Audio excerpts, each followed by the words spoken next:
Hello, my name is Jared from Mechanic Built, and here I am standing next to the Jeep Wagoneer. People might be scared of it. They're thinking, oh, it's going to be the highest price. Well, this is the Wagoneer, not the Grand Wagoneer. So this one comes with a V8. It is a shorter wheelbase. Overall, I feel like it does have a little more class to it compared to other SUVs in the same category. It does have more usability. It does come with a bigger screen, better entertainment system. It seems like you can get in the vehicle a little bit better. They made the doors a little bit easier to access and get out of the front and rear.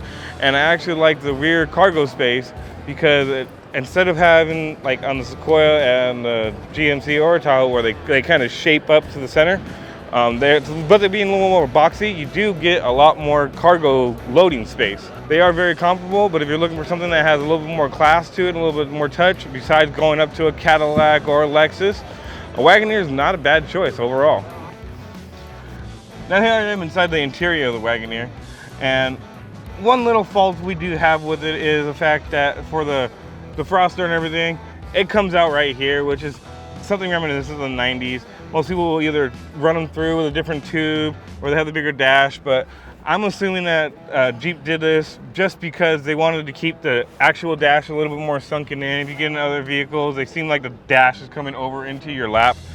Overall infotainment system, you do have a pretty sizable screen. It is just about where my hand width is. It's not the whole screen right here. And you got your drive selector, just like most normal cars now, you have a knob. And the only thing I really do have a fault is I don't have the biggest phone in the world. I do have a larger phone than what's considered a small phone nowadays, but it actually is kind of a struggle to get it in there. And it does fit in most things. Phones that are actually more accommodating the chargers, it's actually the Chevy ones, so they don't have an end little retainer in here. But let's say I can grab Nick's phone right here. His is a little bit larger and with the case, and his doesn't lay flat inside the charger, so it will not charge his phone. So overall, we're gonna go ahead to the back and show you a little bit more of the loading space and the cargo space. We're going to the back door right here, actually. And with some of the other big SUVs, you have the wheel well going into right here, and it's not easy to get into. So you can come back here, still be in here, and get in sideways, which in most SUVs you actually can't do. And it still got the flat floor like everything else. Like I said, with the flat floor versus the Denali or anything else, it kind of does bring my knee higher up to the back of the seat. But what I do like, and number one best feature I am really liking about this, is the redesign of the lift gate. And like I said, it is more boxy, and everyone's like, it's too boxy, too big.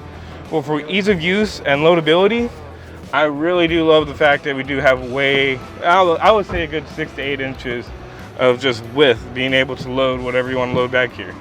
Dogs, children, whatever else you're into. I wouldn't shy away from a Wagoneer, but for my taste, I might go lower to a Tahoe or I might go upper to a Cadillac.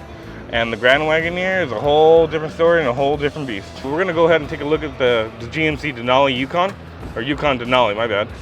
And we'll just see how they compare, and you can see exactly what I'm talking about. Hello guys, now we're standing at the Denali Yukon, and we're gonna be comparing this and another vehicle to the Wagoneer, not the Grand Wagoneer. Everyone is thinking there's only the Grand Wagoneer, but there's different options. Just like this is a Denali Yukon with the XL, and it's gonna be a little bit more than what we just looked at. But overall, you're gonna have the same styling. This is gonna have a 6.2 V8. The Wagoneer also had a V8. Not sure what size at the moment. And what I really like about this compared to the Wagoneer is going to be what's inside the interior, which as we go in, so as we can see, we don't have our little hole right here for the vents and everything. It all goes across, and they figured that out. Now, what I do like is when you get to the phone, just like on the Wagoneer, well, I can actually get my phone in here with extra room, and then we take a phone like the size of Nick's, which isn't that much bigger, but it won't fit in most size car chargers. And as Chevy's, it will fit actually with some room to spare. So it even go accommodate a bigger phone. So when you're looking at Cadillacs, and you're looking at GMCs, and you're looking at Tahoes, you're gonna be able to charge your phone. If you can afford a car that's $100,000 plus, it'd be nice to be able to charge your phone. Now overall, we do have the same kind of cluster. Everything's going with the LCD. You have the bigger display, about the same size as the Wagoneer. The overall door cards, Nick seems to like them a little better. I don't like the split. I'd rather have the one. I do like the Bose sound system compared to the Alpine.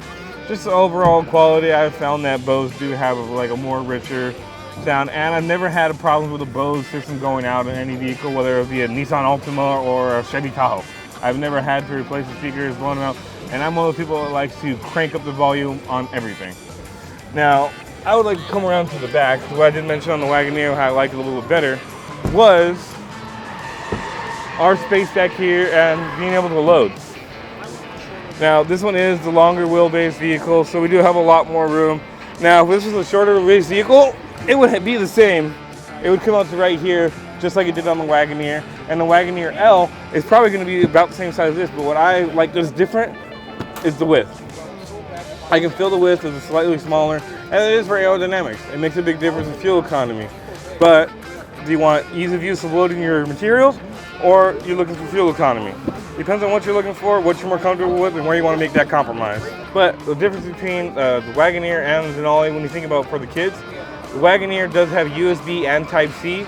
But back here, it only has Type-Cs for the side, but it does have it on both sides of your passengers, and it does have one in the middle. So what I'm gonna go do now is just go ahead and give you a little example of the close.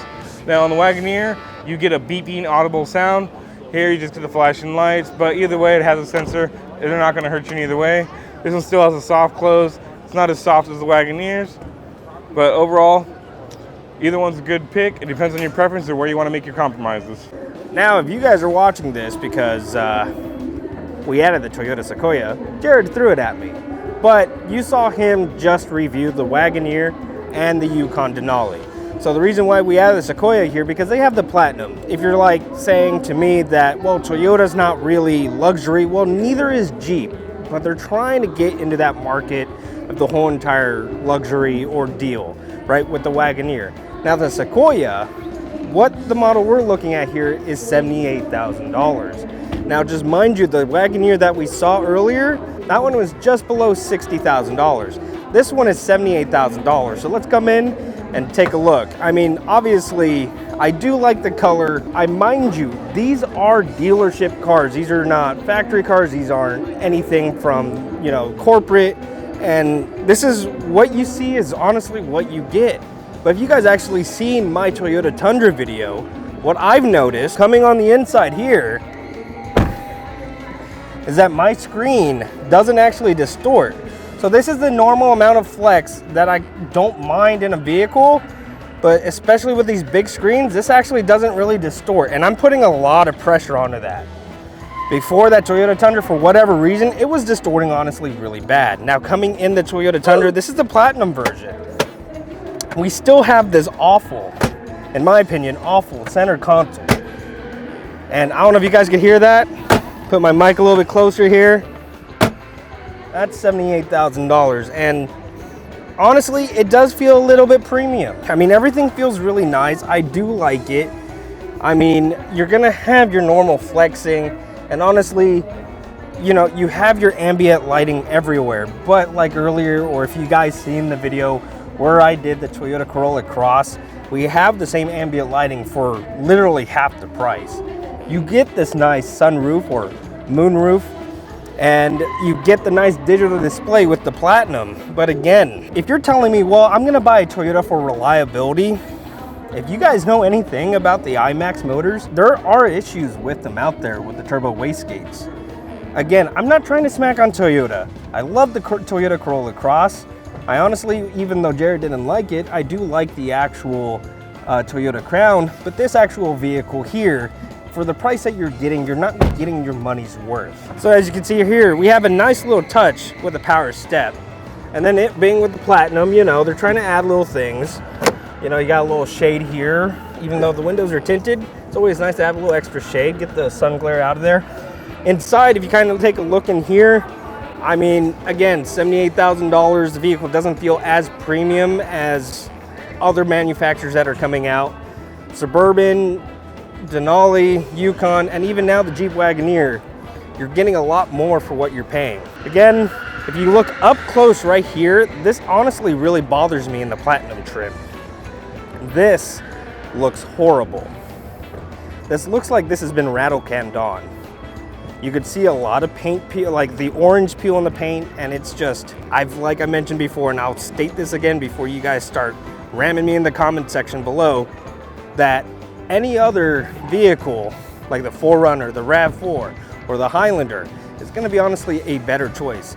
And I hope Toyota comes out with a refresh, because if this is gonna be their Platinum, they're falling way behind in the game. We got a little bit like a multi-platform here. This could come right out, open that up. But again, this is also kind of like the Wagoneer, Suburban, even the Ford Expedition. You could actually get a longer version of that particular vehicle. This is the size you get, this is the trunk you see. There's no adding on to the trunk space here. So, again, this is a Toyota Sequoia, comparing it to the Wagoneer. So let us know in the comment sections what you guys think below.